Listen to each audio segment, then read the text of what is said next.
Muy buenas tardes. Hoy tengo el gusto y el placer de tener un invitado muy especial, que es el señor Rafael Barceló, que es cónsul de México en Tucson. Muy buenas tardes, ¿qué tal? Hola Paco, muy buenas tardes. Si me permites, con la confianza que siento al conocernos sin conocernos, Es somos verdad. una amistad fruto de la tecnología y del acortamiento de la distancia. Desde la primera vez que por los blogs en común que nos leíamos, hemos establecido. Y un gusto saludar también a quienes nos estén escuchando en Viena Directo y poder tener la oportunidad de conversar sobre un tema importante de la actualidad mundial que tiene que ver con la migración en una zona específica, en una de las zonas que podríamos decir problemáticas o puntos calientes de la migración internacional, aunque hay varios otros y podemos hablar de eso muy detenidamente y con toda la extensión que me soportes. Yo toda, porque me parece un tema interesantísimo. Bueno, antes de ahondar en él, me gustaría dar dos datos, porque claro, Austria, supongo que usted lo sabe, Austria y Tucson están bastante vinculados, porque el fundador parte de la responsabilidad de que exista Tucson es de un austriaco que se llamaba un padre jesuita que se llamaba Eusebius Franz Kühn, el padre Quino, que Exacto. fundó una misión que dio origen a lo que hoy es Tucson, ¿verdad? Es muy Y interesante que empecemos el tema con el padre Quino, porque en efecto, digamos que la existencia de Tucson es indígena, es anterior a la llegada de los españoles. El nombre Tucson es una palabra otojono otam o pápago, se llaman en México, que tiene que ver con una montaña, montaña negra, pero es el establecimiento de una misión jesuítica establecida o liderada por el padre Quino, como se conoce aquí. En efecto, Quino ujú, originalmente, que establece una región fronteriza muy interesante. Podemos hablar mucho de eso, pero fue un modelo de evangelización y, por así decirlo, de colonización muy distinto del empleado en otros lugares de la América Latina y no se diga de la América inglesa. Eh, porque básicamente lo que intentan hacer es aglutinar a los pueblos indígenas, traerles algunos cultivos europeos y establecerlos con la base, sobre la base de esa economía, digamos, y sigue siendo algo que une el noroeste de México con el suroeste de los Estados Unidos, y de hecho en el centro de visitantes del Capitolio estadounidense, donde cada uno de los 50 estados de la Unión Americana ha puesto a una persona representativa de su estado, por Arizona está el padre Quino. O sea, no es una figura menor fundacional de esta ujú. región como una región perpetuamente fronteriza. Sí, además, leyendo a propósito del tema, yo tengo la sensación de que, bueno, en primer lugar hay que decir que Estados Unidos y México, lo estábamos hablando antes, tiene 3.169 kilómetros de frontera común, o sea que es una enormidad. Para que quienes nos están escuchando se hagan un poco una idea, es como poner 6 veces Austria una al lado de otra, o sea, es una distancia enorme. Es correcto. Perdón. Y Paco, decirte también que pues México y Estados Unidos tienen una relación muy fuerte, no solo como países, sino como sociedades. Ujú. Hay personas nacidas en México que viven en los Estados Unidos, son más de 11 millones. 11 millones. Entonces, si también lo vuelves a comparar También con Austria, es casi el doble de Austria. O sea, es el Austria tiene. doble de Austria. De Sí, sí, mexicanos Austria nacidos en tiene. México. Claro, tiene de habitantes ahora 8 millones, o sea que es una vez y media Austria. Pero el dato se complejiza más porque de mexicanos que tienen el derecho a la nacionalidad mexicana, aunque sus padres o sus abuelos hayan sido quienes nacieron en México, ahora estamos hablando de 35 millones. Entonces, multiplícalo por Austrias. Estamos hablando de una población que en sí pudiera ser una de las principales potencias económicas o sociales, pero que a su vez pues viven esta realidad un poquito binacional, yo diría, ¿no? Entre dos países que se entendían muy distintos, pero entre los cuales la frontera ahora es cada vez más difusa. La frontera lingüística es cada vez más difusa porque ahora muchos mexicanos hablan inglés como primera lengua, estamos hablando de estas comunidades justamente, y muchos estadounidenses hablan español también, justamente. Entonces, en esta área fronteriza, lo que era una muy clara frontera lingüística se ha desvanecido porque en nuestro país mucha gente habla inglés y en este país, en los Estados Unidos, mucha gente habla español. Actualmente el país que tiene más hispanoparlantes es México, el segundo es Estados Unidos, ni siquiera es España o Argentina o Colombia, es Estados Unidos, el segundo país donde se habla más español y se calcula que para 2050 pudiera ser el país que tenga más hispanoparlantes. Entonces, eso como que vuela un poco la mente cuando lo piensas, ¿no? El país con más hispanoparlantes en unas cuantas décadas serán los Estados Unidos si no hay ningún cambio demográfico importante, que no creo que haya. No es probable, Entonces, claro. sí. Entonces, sí, estamos hablando de una escala muy importante que es muy importante para las personas que nos están escuchando de Europa, entender las escalas americanas en materia de distancia, en materia de población, suelen ser distintas, ¿verdad? Las proporciones de Ujú. las que hablamos aquí. Sí, y además, bueno, otro dato que es también alucinante con respecto a esta frontera es que tiene el récord de cruces legales del mundo. O sea, que es la frontera, claro, naturalmente por la extensión lineal y por la cantidad de población que pasa de un lado al otro y del otro al uno. Y esto supongo que también genera pues, una serie de problemas inherentes a esto, ¿no? Estábamos hablando, bueno, yo antes he hablado en el programa a propósito del programa de la Cruz Roja, también el creciente rojo, la media luna roja se llama en español, para encontrar a personas desaparecidas que sean víctimas pues, de una multitud de circunstancias, violencia, conflictos, etcétera. Un programa que se remonta pues, casi prácticamente al principio de la Cruz Roja. Y yo que sigo su trabajo y sigo el trabajo del Consulado de México en Tucson, me llamó mucho la atención que una vez en las redes sociales vi mencionado que había un programa para encontrar a migrantes extraviados. Y es el motivo de esta conversación.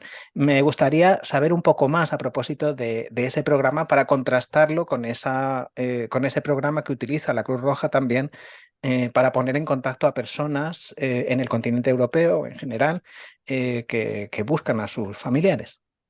Muchísimas gracias, Paco, porque en efecto, pues es un tema muy, muy relevante. Son todavía cientos, miles de personas, cientos de miles de familias en el mundo las que están buscando a una persona desaparecida, muchas de ellas en un contexto de migración, justamente. La desaparición ocurre mientras las personas están intentando migrar de un lugar a otro. Antes de pasar directo al tema de la frontera entre México y Arizona particularmente, decir que la ruta más mortífera de la migración sigue siendo el Mediterráneo, es donde más personas mueren ahogadas. Pero una de las rutas importantes también, donde siguen falleciendo muchas personas, es en la frontera entre México y los Estados Unidos. En particular, los Estados Unidos tienen 4 estados que son fronterizos: California, Texas, los dos estados más poblados de la Unión Americana, y además Arizona y Nuevo México. Nuevo México es uno de los estados más pequeños y en población, no en territorio, y bueno, y Arizona. Originalmente la ruta migratoria entre México y los Estados Unidos había sido una ruta muy urbana. Esta gran migración cotidiana, regular, a la que tú muy bien hacías mención, que es la más transitada del mundo, particularmente en el punto de Tijuana y San Diego, que es la frontera más Ujú. transitada del mundo de manera individual, también pero igual entre Ciudad Juárez y El Paso, que son ambas ciudades muy importantes y con un intercambio económico, comercial, estudiantil. Mucha gente estudia de un lado, trabaja del otro, viven acá, etcétera. En las dos vías, siempre pensamos en la migración casi como un tema de sur a norte. Hay mucha migración Entonces, norte a ujú. sur, particularmente asociada a los costos de vida. Los costos de vida en los Estados Unidos, como seguramente no escapa esta realidad de Europa, son cada vez más altos y eso ha expulsado a muchas personas a buscar vivir en lugares donde el costo de vida sea menor. Y estamos entonces hablando también de una migración económica. Pensamos Ujú. en ellos como algo diferente, pero son migrantes económicos. Se Claro. movieron de un lugar a otro porque quieren tener una mejor vida, digamos, en el lugar en el que están migrando. Pero bueno, dentro de este contexto tan intenso de migraciones cotidianas, hay también lo que en inglés llamarían la migración entre puertos de entrada. Es decir, cuando una persona migrante, en vez de usar un punto de internación al país, usa lo que queda entre los puntos de internación porque sabe que no tendría cómo hacerlo de manera regular. Es decir, no podría hacerlo con una visa de turista siquiera, que es muy difícil de obtener para muchas personas que no, por su condición socioeconómica no pueden probar que son el típico turista que va de compras a la Quinta Avenida de Nueva York, o bien, pues porque hay una atracción en materia de trabajo muy alta. Estados Unidos sigue siendo la principal economía del mundo, está basada su sociedad en el crecimiento y en el consumo. Esto genera muchísimos empleos y no hay suficientes personas en los Estados Unidos que lo obtengan. Entonces aquí tenemos el factor de llamada, digamos, inicial, que es el trabajo. Y luego hay factores de expulsión en las comunidades de origen, tanto en México como en los países de Centroamérica, en los países de Sudamérica, y cada vez más a través de México, extracontinentales, gente que viene de la India, de China, de Rusia, de Ucrania, de Armenia, de Georgia y de Sudamérica, en fin.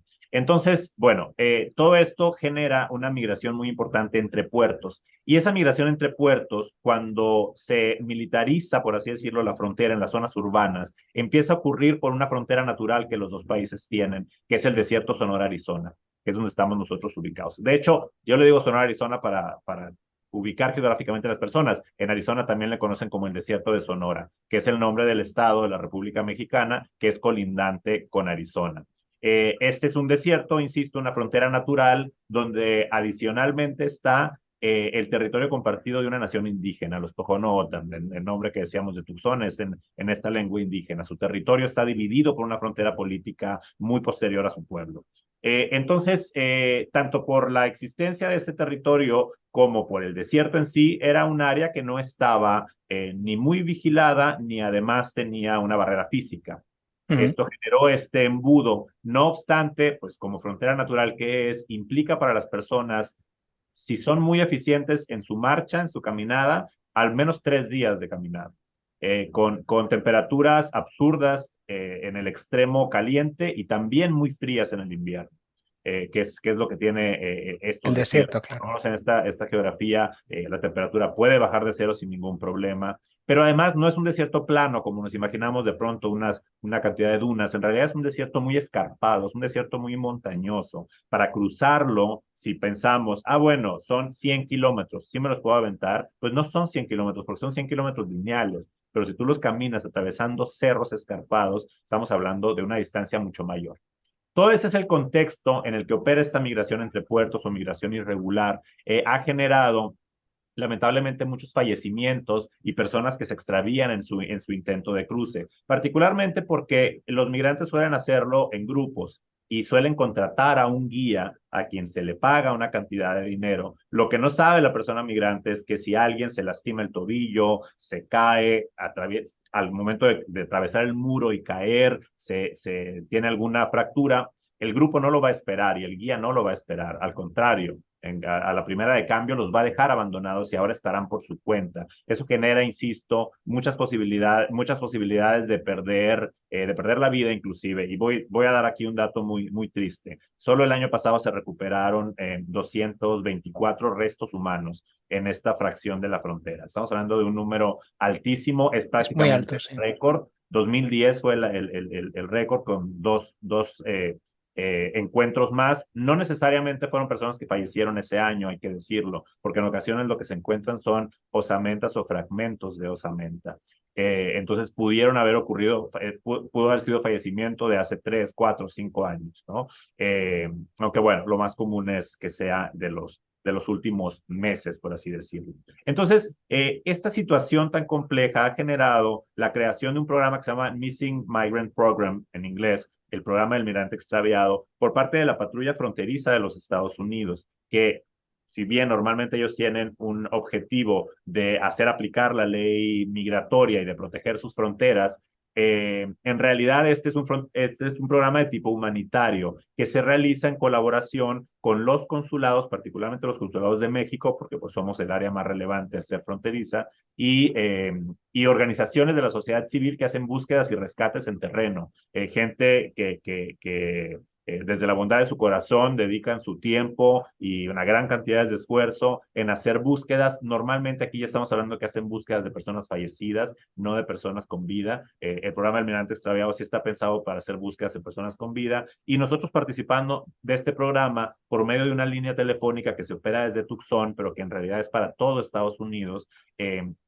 que se llama Centro de Información y Asistencia a Personas Mexicanas. Esta línea telefónica, si bien sirve también para dar orientación de manera general, para combatir la desinformación, para hablar sobre los servicios consulares que se brindan a la numerosísima población mexicana que vive en los Estados Unidos, tiene como uno de sus programas prioritarios, yo diría el más relevante, el programa del migrante extraviado. Desde que se creó este programa, que empieza aquí en Tucson como programa piloto y después se expande a toda la frontera México-estadounidense, se han solicitado por medio de este centro 3,200 3,200 búsquedas de personas de las que se sabe que en ese momento están extraviadas en el desierto y su vida y su integridad están comprometidas, por lo cual lo que se busca es el rescate de la persona. Ya no Uh importa -huh. si la persona va a ser repatriada posteriormente, etcétera. Lo importante es salvaguardar El su vida. peligro físico, claro. Es correcto. Y el 51% de esos rescates han conducido con encontrar a la persona en vida. Eso es, si pensamos en más de 1,600 personas cuya vida se ha salvado por la activación de un protocolo que funciona 24 horas, que pregunta exactamente lo que tiene que preguntar, que sabe exactamente la información que se requiere para tener un rescate exitoso, pues estamos hablando de 1,600 vidas. O sea, si le quisiéramos poner Es valor a una muchísima vida gente, claro. humana, pues hay que multiplicar ese valor casi infinito por 1,600. Es muy importante. Otras personas, lamentablemente, el 10% de esos se han encontrado, pero se han encontrado ya fallecidas, lo cual pudiéramos decir, pues bueno, qué terrible tragedia. Pero la tragedia mayor, hay que dimensionarla, es las familias que no saben dónde está su ser querido, que nunca supo, que nunca pudo enterrar a su ser querido. Entonces, el hecho de que en ocasiones sea la persona, la familia pueda saber qué pasó con su ser querido, saber que va a tener a los restos de su ser querido y poder iniciar el proceso de duelo que cualquier familia tenemos cuando perdemos a alguien, pues es realmente muy importante en relación con que no se encontrara un resto humano también. Algunas de esas personas han regresado a México cuando saben que están en una situación vulnerable, empiezan a caminar hacia el sur, regresan a México y posteriormente a sus casas. Otros porcentajes siguen desaparecidos.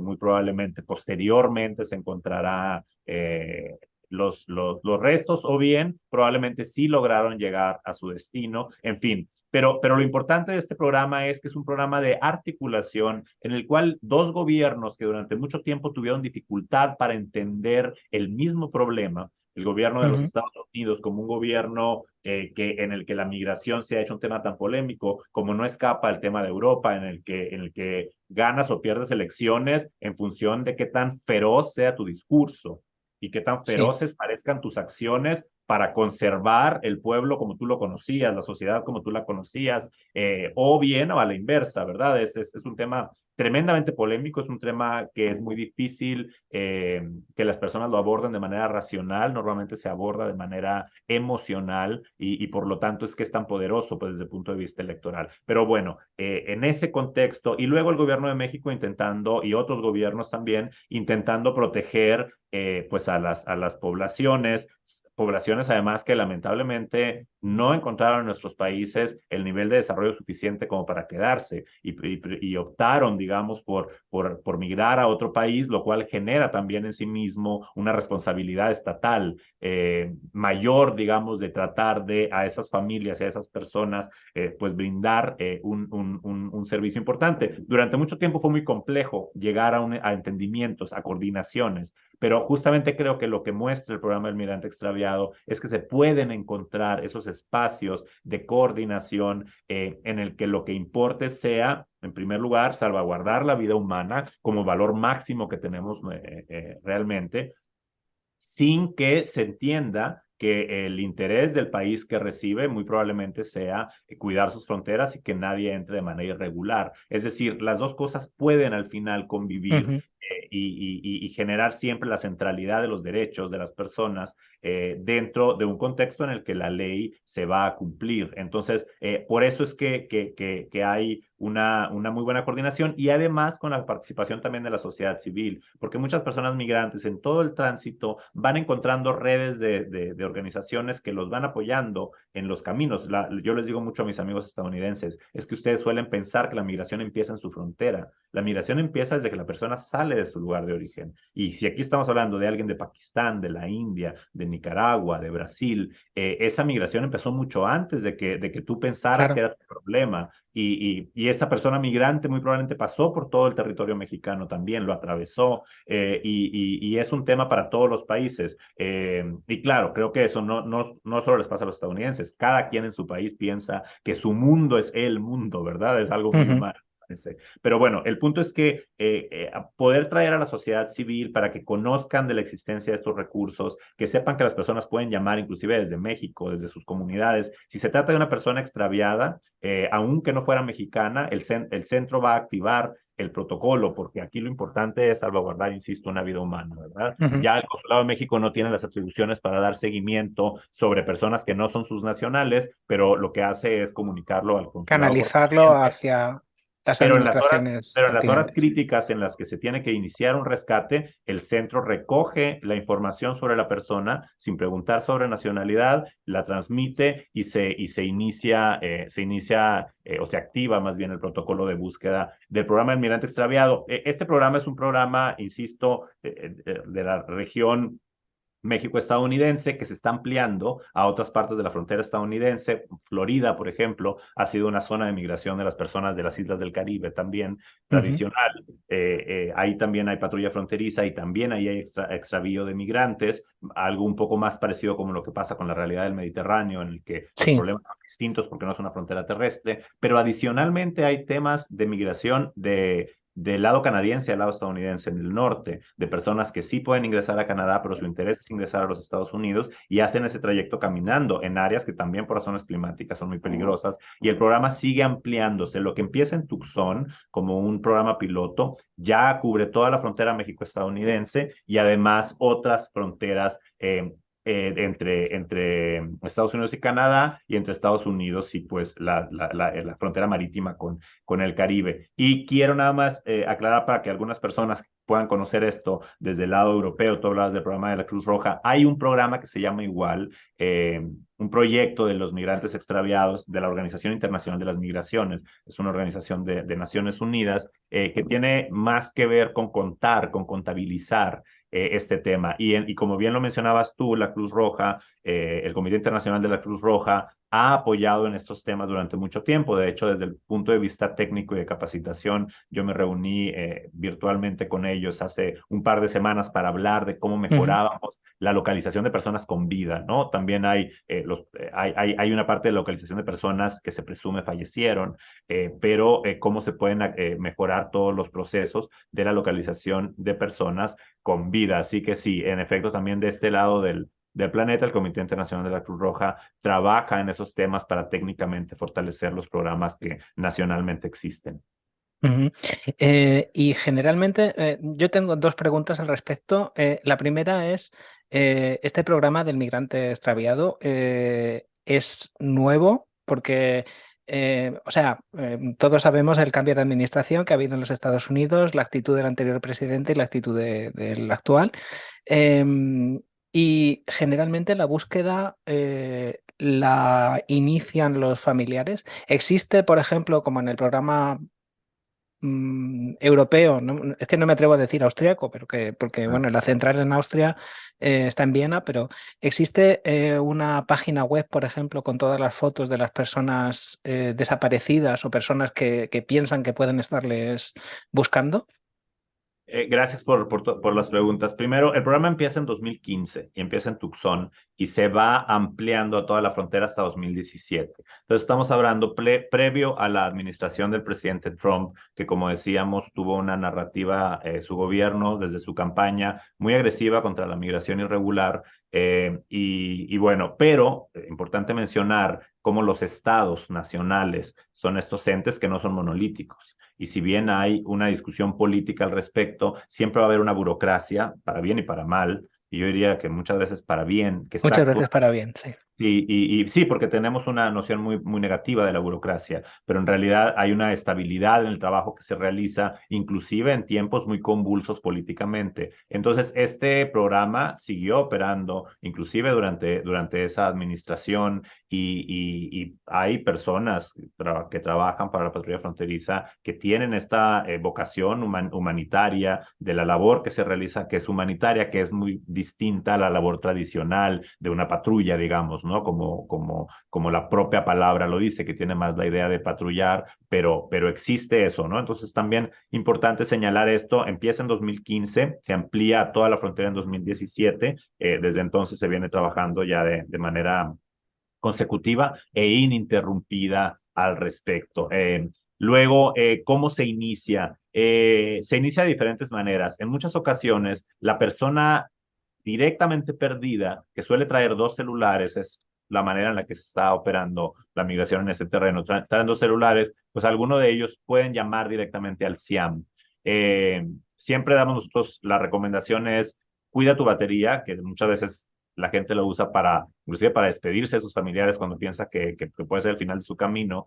Usa la batería muy racionalmente para que puedas comunicarte en primer lugar con el 911, es el número de emergencias que permite una geolocalización de dónde estás, una geolocalización muy precisa. Entonces, y luego que tu familiar se comunique con el SIAM para que no estés tú perdiendo batería y señal, sino que más bien intentes todo el tiempo que puedas y que estés extraviado, que tengas al menos un poco de batería, etcétera. Entonces, bueno, la primera posibilidad es que la propia persona se comunica, se toman los datos más relevantes, se piden la localización, etcétera. La segunda posibilidad es que los miembros de la familia sean los que se comunican, porque saben que la persona en ese momento está extraviada, o bien, eso es cuando estamos hablando de lo que operaríamos de inmediato una búsqueda y rescate. En ocasiones, lo que la familia dice es, hace 3 semanas perdí contacto con mi familiar. Uh -huh. Sé que iba a cruzar por acá, la última vez que me habló estaba en tal ciudad fronteriza del norte de México y ya no he vuelto a tener comunicación con él. Entonces, bueno, ese es otro tipo de búsqueda, es bastante distinta, no sabemos, no tenemos la más remota idea de dónde la persona puede estar, pero hay algunas maneras, consultas de bases de datos, etcétera, que se pueden realizar para ver si la persona está bajo la custodia de alguna autoridad, si fue hospitalizada, si inclusive pudiera estar en alguna morgue, etcétera. Entonces, Uh -huh. esa es otra posibilidad que sea la familia. En muchas ocasiones también son, como decíamos, organizaciones de la sociedad civil que se comunican. Ahí lo que nosotros solemos hacer, justamente para nosotros no dar información a una persona que pueda hacer mal uso de la información, sobre todo porque es telefónico, Claro. es pedir a la familia, que sea la familia quien se comunique, que nos envíe una prueba de parentesco. Primero se establece la prueba de parentesco para poder decir, tu familiar está aquí o allá, porque sabemos que hay redes de tráfico de personas que les sería muy útil contar con información sobre dónde está una persona migrante. Uh -huh. Entonces, el centro nunca le va a dar información a alguien que no haya probado su Su parentesco parentesco con la con la persona. persona.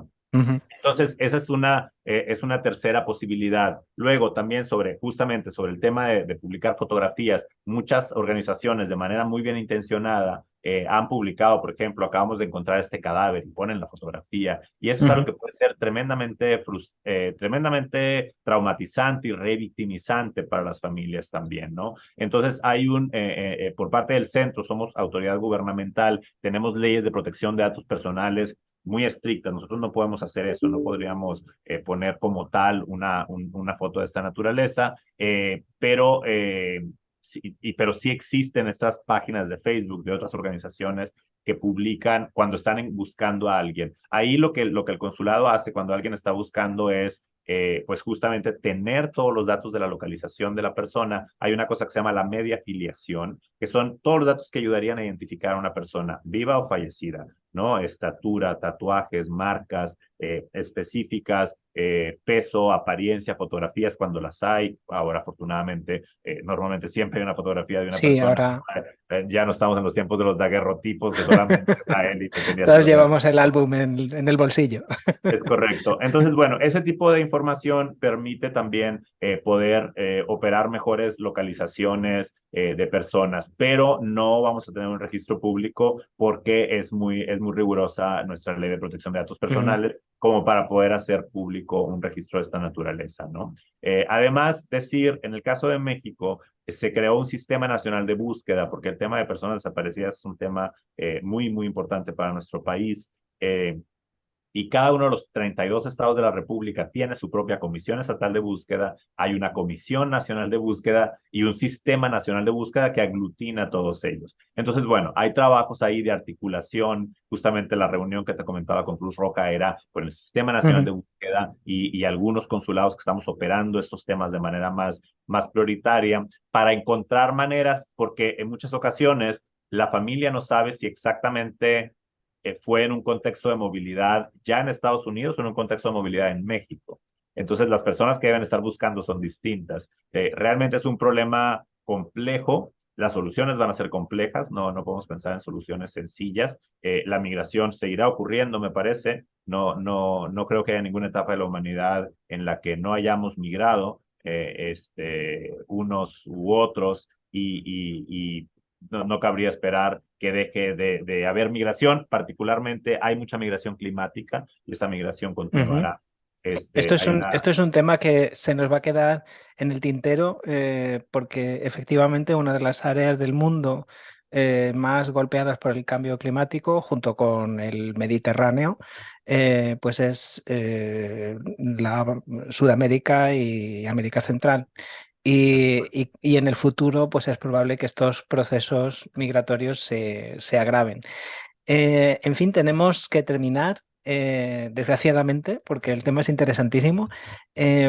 Muchísimas gracias por todas estas informaciones tan interesantes y sobre todo lo que hablábamos antes, tan a veces tan difíciles de imaginar desde el contexto europeo, sobre todo las magnitudes, porque estamos en Europa estamos acostumbrados a que los países son mucho más pequeños, las poblaciones son mucho más pequeñas, las diferencias culturales de una frontera a otra son enormes. Yo, por ejemplo, vivo a 60 kilómetros de Eslovaquia y la sociedad eslovaca no tiene nada que ver con la sociedad austriaca.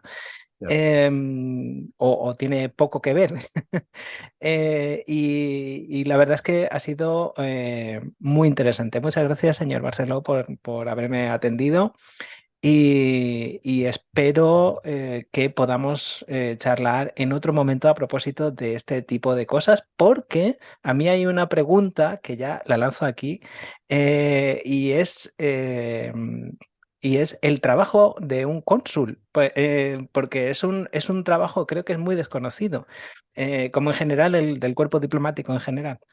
Sin duda, es un trabajo bastante desconocido. Se asocia con una forma de diplomacia muy clásica en la cual los gobiernos hablan solo entre ellos, pero el mundo ha cambiado muchísimo desde el Congreso de Viena a la época y Sí. ahora justamente y digo, y el pun intended, como dicen en Estados Unidos, ¿no? De hablar del Congreso de Viena, pero claro, esa fue una forma muy clásica de cómo se ejerció la diplomacia por muchísimos años y ahora en realidad la diplomacia se ejerce gobierno ante gobierno, pero gobierno ante sociedad y sociedad ante sociedad. Y Ujú. sobre todo empresas con empresas y estamos más o menos siempre en el centro, muchas veces realizando labores de intermediación. Así que estaré muy contento de tener otra conversación específica sobre las labores consulares y creo que sí se sorprenderían las personas del tipo de actividades que no imaginan que se realizan en un consulado y que no, lamentablemente no nos pasamos en las fiestas comiendo Ferrero Rocher y tomando champán. Y canapés. Hace bastantes años que no voy a ninguna de esas fiestas y cuando he ido era la parte menos relevante de mi trabajo de cualquier manera. Pero bueno, será un gusto, Paco, poder Muy bien. conversar al Igualmente, respecto. muchísimas gracias. Muchísimas gracias, de verdad. Encantado. Hasta la próxima.